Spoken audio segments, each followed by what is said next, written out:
News Hour, News Talk 1110, 99.3 WBT. I'm Nick Craig. Good morning to you.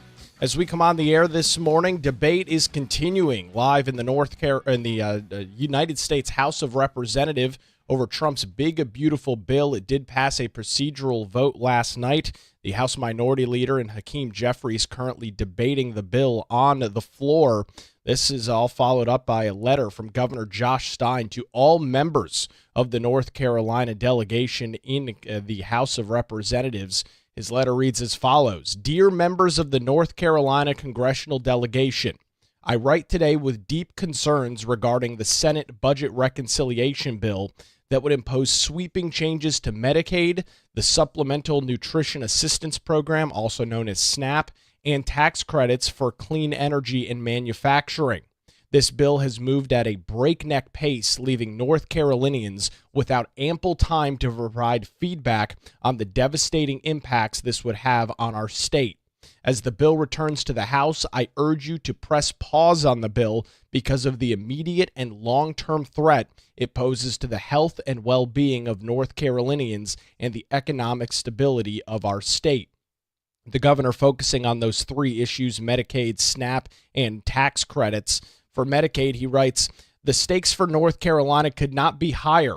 The latest estimates are that 520 North Carolinians will lose their health insurance due to the proposed changes to Medicaid, Marketplace health plans, and if the Marketplace subsidies expire at the end of 2025. The number of uninsured North Carolinians could increase further to sweep into more than 670,000 people enrolled on Medicaid expansion without changes by Congress or the General Assembly. Medicaid now provides critical health insurance to more than 1 in 4 North Carolinians.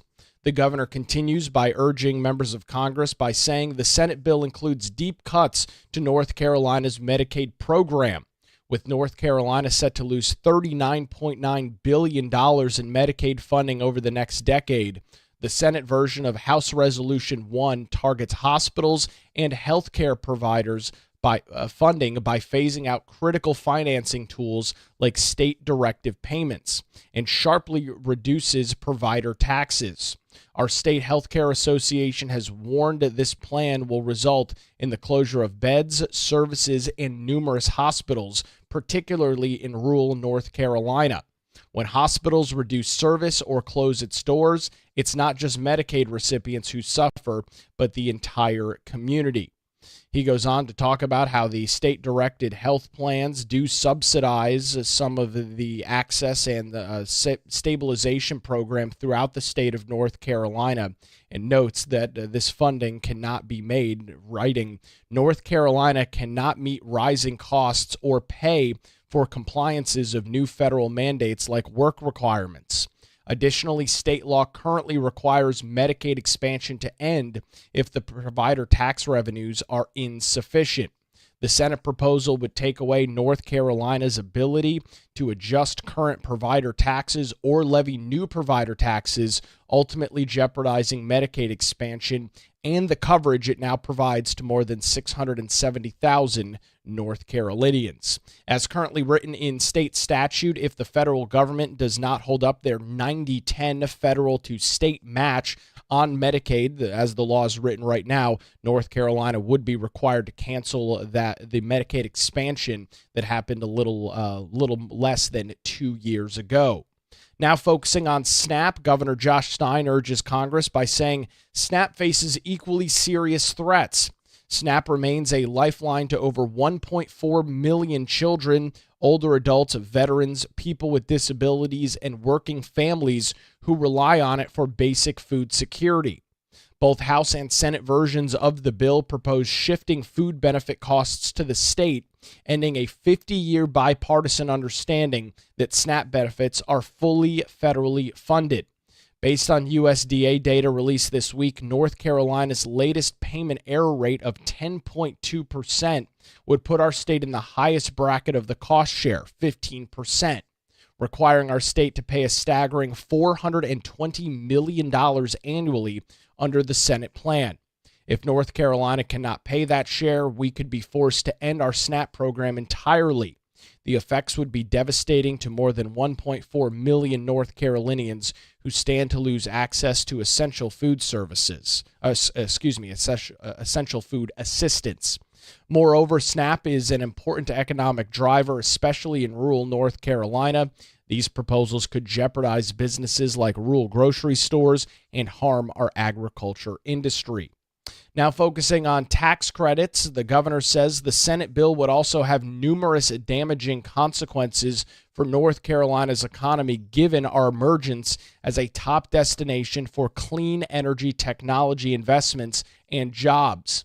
Since the second quarter of 2022, more than $24 billion in clean energy or green energy technology investments have been announced across North Carolina, which already or will soon employ tens of thousands of people in each of the 14 congressional districts in our state.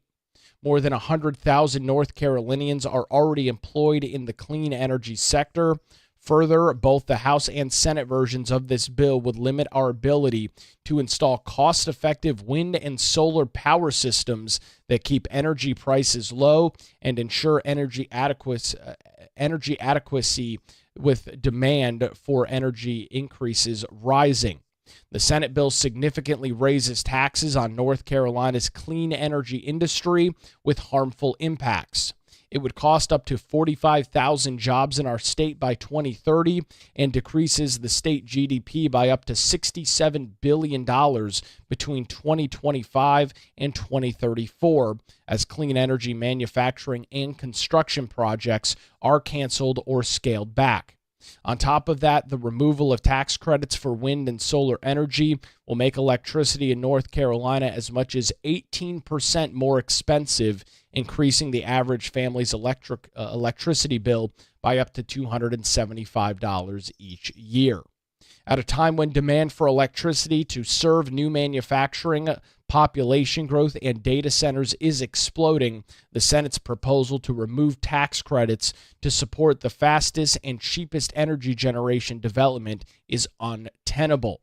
Governor Stein wrapping up his letter by writing, "Voices across North Carolina are sounding the alarm.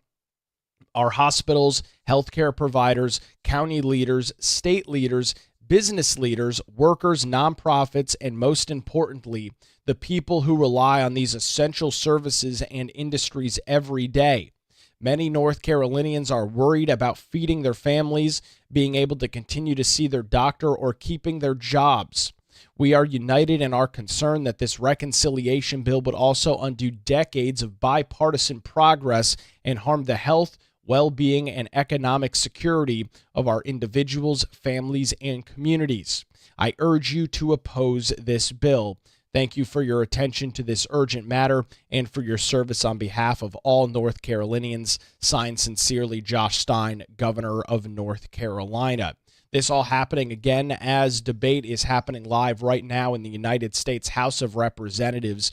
A procedural vote on the big, beautiful bill did pass with 220 votes in the House last night. As we look at the progress of this legislation today, it did overcome that reconciliation vote, and now the House is debating before a final vote is expected as early as within just a couple of hours today. Stick with News Talk 1110 and 99.3 WBT throughout the day for the latest on the big, beautiful bill and its continued movement up in Washington, D.C. The governor also signing and vetoing various pieces of legislation yesterday afternoon. We'll get into some of those details coming up here in just a few minutes. It's now 5:14 on the Carolina Journal News Hour, News Talk 1110, 99.3 WBT. We will get a look at the roadways on your early Thursday morning commute with Boomer Von Cannon. Hey, thank you, Nick.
Hot.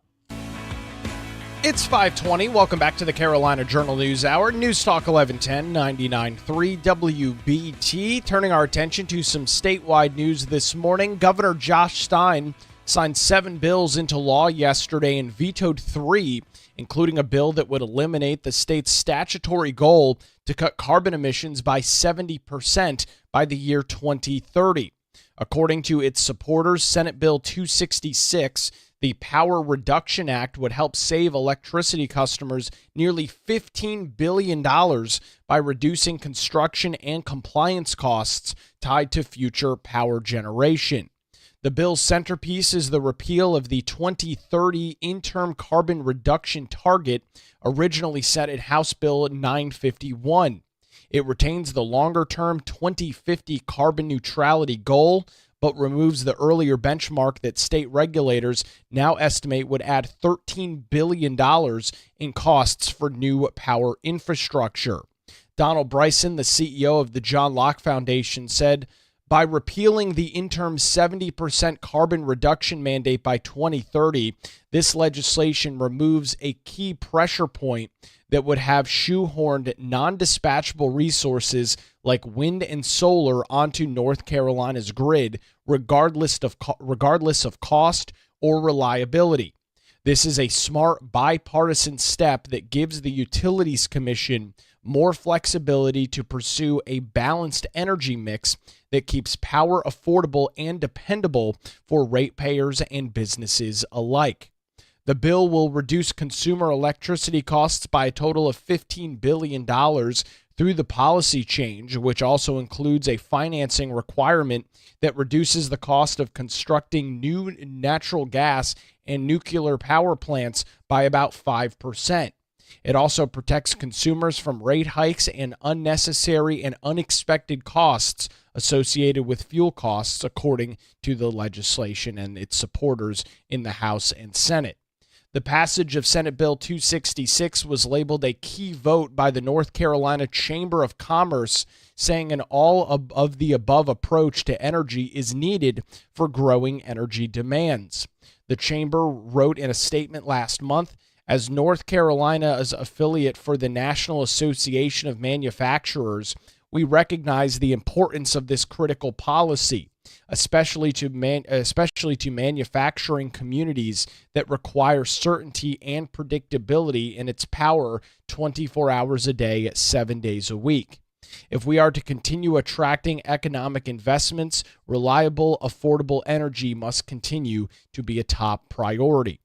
The governor, however, disagreed with not only the North Carolina Chamber of Commerce, but many members of the North Carolina General Assembly, saying in a press release that recent independent analysis of Senate Bill 266 shows that the bill could in fact cost North Carolinian ratepayers up to $23 billion through 2050 due to higher fuel costs.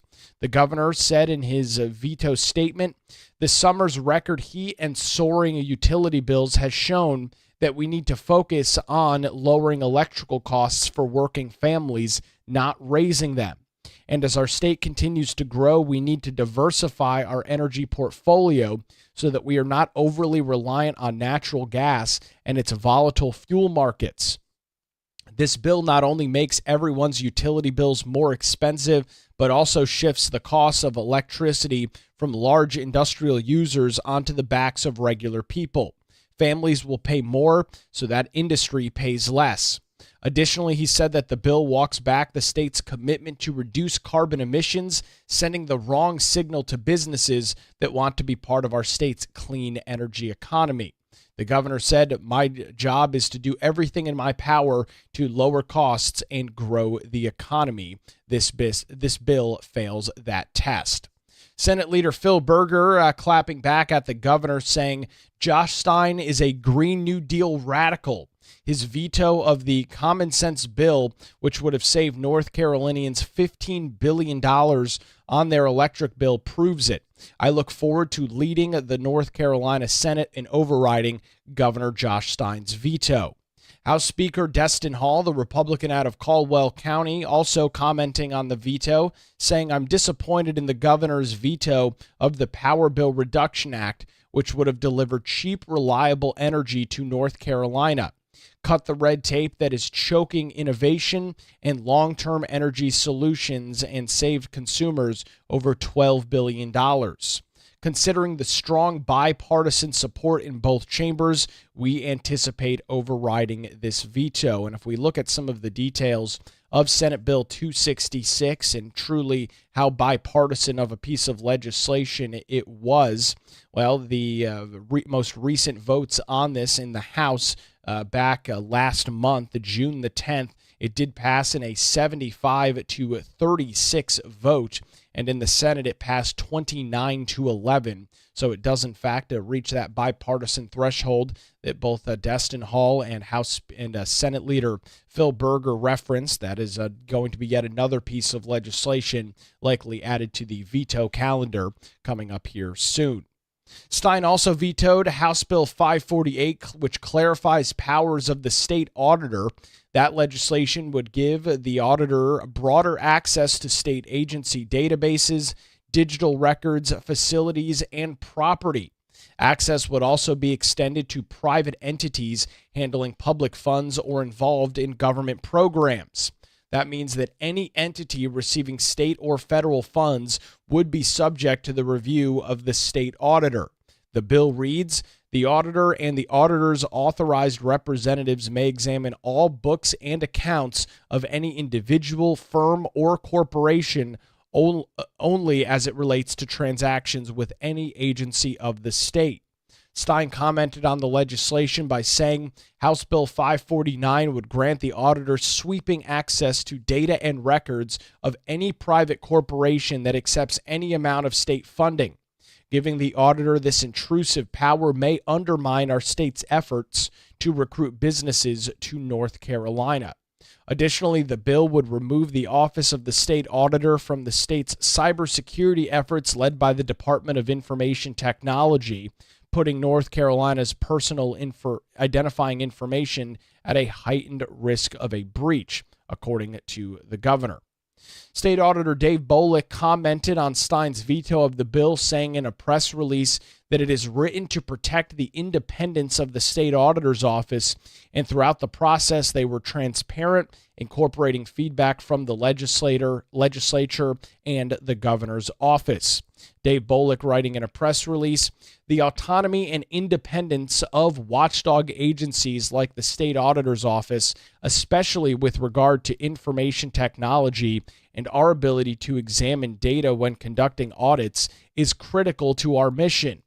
Governor Stein's veto undercuts the important principles of accountability and transparency that taxpayers expect from their government. Further, as the governor is aware, our office already has the authority to hold those who receive tax dollars accountable.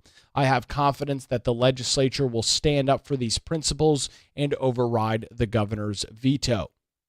His third veto yesterday, that being Democrat Governor Josh Stein's, was Senate Bill 254, which was changes to charter schools.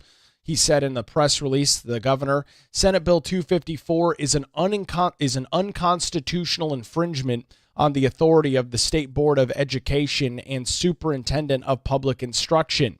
Additionally, it weakens accountability of charter schools when every North Carolina student deserves excellent public schools, whether traditional or charter. The governor, like his predecessor, continues to be against opportunities for school choice here in North Carolina. He did veto Senate Bill 254. However, he did sign multiple pieces of legislation into law. Most of them are not things that we have necessarily talked about. These are relatively minor bills.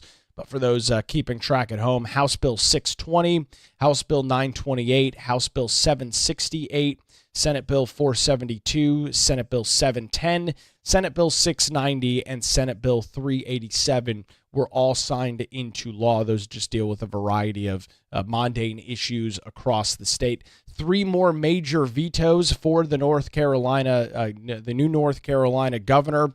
As we keep an eye on the General Assembly, we are expecting them to begin their 4th of July recess coming up this week. Lawmakers will be out of Raleigh for at least a couple of weeks before they make their way back in the latter parts of July. They will have multiple veto overrides on their calendar. Also, debates over the budget and mini budgets do continue as well. It is set to be a busy July across the North Carolina General Assembly. We'll keep an eye on the details right here on the Carolina Journal News Hour and over on our website, carolinajournal.com, where it's now 5:30, News Talk 1110, 99.3 WBT. We will get another look at the roadways on your early Thursday morning commute with Boomer Von Cannon. Hey, thank you, Nick. Good.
It's 5:37. Welcome back to the Carolina Journal News Hour. News Talk 1110 99.3 WBT.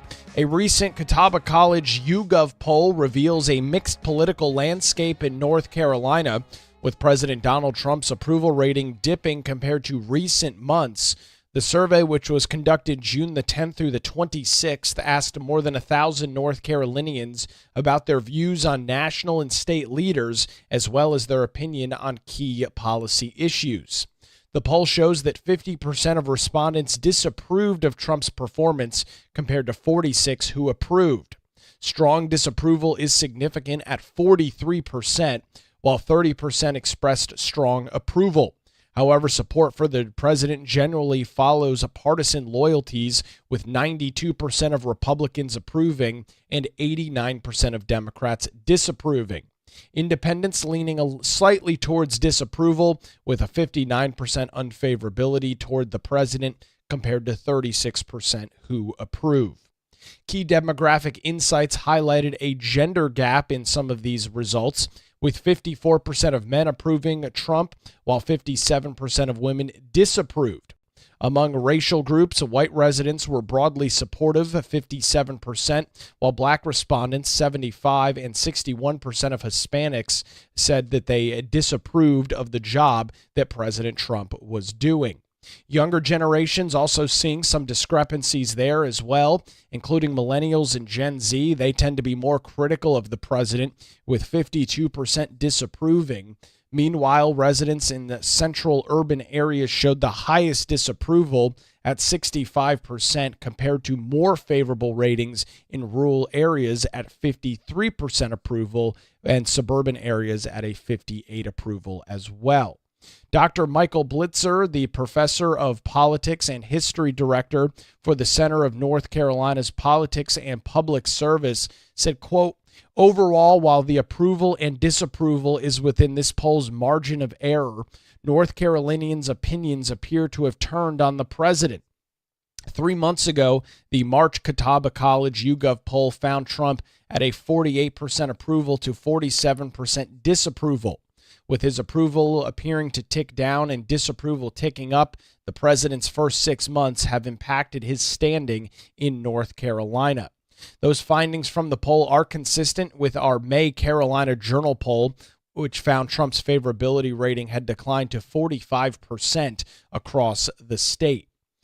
With this, the poll also asked questions about Republican Senator Thom Tillis. I'll note that this poll was conducted before he announced that he was not running for re-election. His approval rating way underwater at just 33%, while 44% disapproved of his job performance. Even with his party support was soft, only 60% of Republicans approved of Tillis. Among Democrats, his approval rose to 63%, and independents had a 52% disapproval rate as well.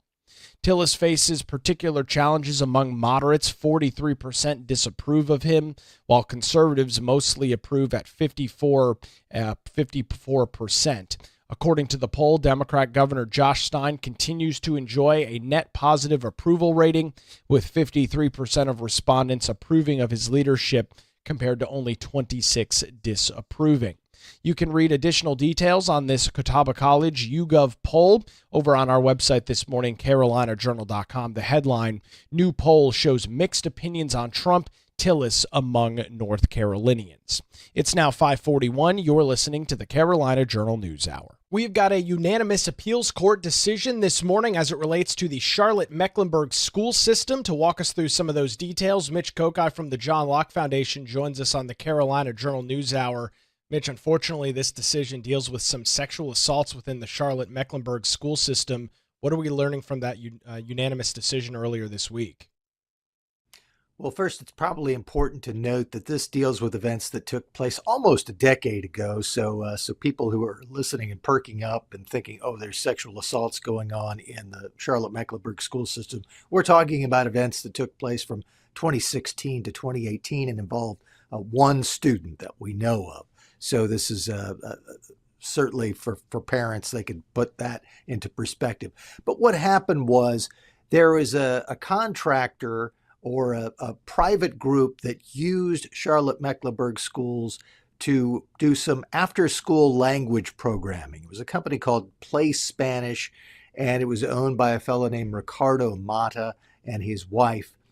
And what happened was that there was an allegation from a couple of parents, John and Alicia Brady, that between 2016 and 2018, that Mata sexually assaulted their child while that child was in programs involving Play Spanish at both kindergarten and first grade. Now, the lawsuit was initially filed in 2021, and it was against Mata, against Play Spanish, but also against the Charlotte-Mecklenburg Schools and 3 school employees. We're not talking about teachers or principals, but other administrative employees, the head of something called the Community Use in Schools, or CUS program, and a couple of people involved in the facilities and how facilities are used by these outside groups. Now, what happened was the suit was filed in 2021, and in 2024, a judge ruled against the school system and against the 3 employees on their motion to be dismissed. They're saying we're a government agency, and in terms of the individuals, we are public officials or public employees. We should be immune from this legal liability. The judge initially in that case said no, and the appeals court, as you mentioned, unanimously upheld that decision, saying that this is not a case in which the Charlotte-Mecklenburg Schools or the 3 employees can lose legal liability because of their public employment. Now, much of the decision deals with a lot of technical issues about, what was the role of the school system in here, and is it a government function? Is it sort of a proprietary function where they're just letting some other organization use their facility, but they're not actually involved in a government function? So a lot of it is really technical, legal, dealing with a lot of precedents that people won't necessarily want to know much about. But I think among the more interesting things about this case is something that I don't know has a major impact on the legal outcome, but certainly calls into question why this was able to happen. And that is the opinion, which was written by a judge who we know well from many recent discussions. Judge Jefferson Griffin is the one who wrote this opinion. And he said that it came to light that in 2013, there was a report that Mata, the head of Play Spanish, had been involved in an assault on a child. And there was an investigation done at the time, and it was found that there were multiple accusations against him going back to 1993 and through 2009. He had been extradited to Georgia at one point to face a similar charge. And after this investigation was done, the Mata talked to the school officials, said he didn't do what he was accused of. The investigation was closed down, and no principals or parents were ever informed of it. So regardless of the legal issues that are involved, the idea that the school system knew about this and didn't do anything certainly raises some red flags and raises some questions. What we know from the legal perspective is, based on this decision from the Court of Appeals, that the parents who have sued not only the alleged perpetrator and his company, Play Spanish, but also the Charlotte-Mecklenburg Schools and these 3 employees will be able to go forward with the legal action against everyone involved in the suit. Now, Mitch, I imagine that this situation is similar in other school districts across the state of North Carolina, where third-party companies are offering either after-school programs. In this case, we're talking about a language program, and they're using school facilities to do that. Makes sense. The students are already there after their school day. Would this case set legal precedent going forward? God forbid another situation like this was to unfold somewhere else in the state? It's possible, but it really probably depends on the details of the case. As I mentioned, that if you look at the opinion of 30-some pages, I would guess that 25 to 30 pages deal with just trying to distinguish this case from other precedents in which something has happened on a school campus, and you have to decide whether the school was involved in its government function or whether it was more a proprietary function. That's a lot of what Jefferson Griffin was getting at in his opinion. So if the facts of the case are very different from this case, then that precedent wouldn't hold. But certainly one thing this tells you is that there's not this blanket government immunity that the school system and these employees can rely on, that there are some cases, and this is one in which the Court of Appeals says it's true, that you do not have this immunity based on what happened. And I think that is something for school systems and other government agencies that allow outside groups to use their facilities will need to keep in mind. And certainly, based on the facts as alleged in this case, if they're true, you would have to wonder why, after this 2013 report about some incident involving potential assault, where the criminal background check turned up information about a bunch of other accusations that took place years earlier, why, after that point, didn't something else happen involving this group play Spanish that might have helped avoid what happened from 2016 to 2018, 3 years after that initial report? Yeah, I could see some arguing complete and total incompetence there from the school district. Mitch, thanks for the update this morning. We appreciate it. You can read some additional details on this story by visiting our website this morning, carolinajournal.com. Where it's now 5:48 in News Talk 1110, 99.3 WBT. We will get another look at traffic on your early Thursday morning with the great, the legendary Boomer Von Cannon. No, can't do it. Why not? No, but thank you, Nick. Very kind.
Good morning again. It's 5:54. Welcome back to the Carolina Journal News Hour. News Talk 1110, 99.3 WBT as we continue our show live this Thursday morning. Debate continuing on the floor of the United States House of Representatives over Donald Trump's big, beautiful bill. Governor Josh Stein urging North Carolina's House delegation yesterday to vote against the reconciliation bill. The governor writing in his statement, quote, "This legislation is being rushed through at a time when many North Carolinians who are worried about feeding their families, being able to continue seeing their doctor, or keeping their jobs. This reconciliation bill would undo decades of bipartisan progress and harm the health, well-being, and economic security of people, families, and communities in our state. I urge you to oppose the bill." The governor highlighting three different areas of the legislation: Medicaid, SNAP, as well as clean energy tax credits that he is against. The governor writes, under the Senate's reconciliation bill, an estimated 520,000 North Carolinians could lose their health insurance due to proposed changes to Medicaid, marketplace health plans, and if the marketplace subsidies expire at the end of 2025.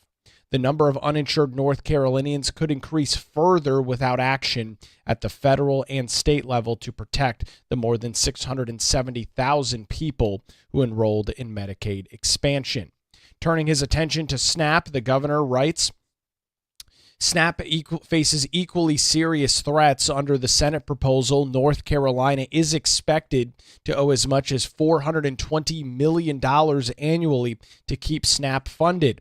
If the state cannot pay that share, it would be forced to end the program completely, leaving 1.4 million North Carolinians, including 600,000 children, without food assistance. Moreover, this proposal would jeopardize the well-being of both farmers and rural grocery stores, which depend on SNAP for their bottom line.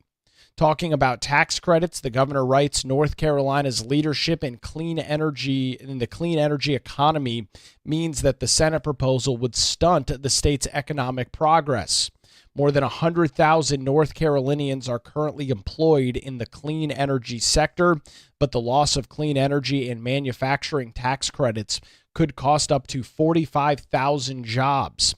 The removal of tax credits for wind and solar energy will make electricity in North Carolina as much as 18% more expensive, increasing the average family electrical bill by $275 a year. Governor Stein also vetoed a piece of legislation yesterday that would have reduced electrical bills in the state by about $13 billion over the next couple of years, vetoing Senate Bill 266. That and two other pieces of legislation all vetoed by the governor yesterday afternoon. Well, it is a busy morning here on News Talk 1110 and 99.3 WBT. Continued coverage throughout the day of the House and their vote on the big, beautiful bill. We're back with you tomorrow morning, 5 to 6, right here on News Talk 1110 and 99.3 WBT.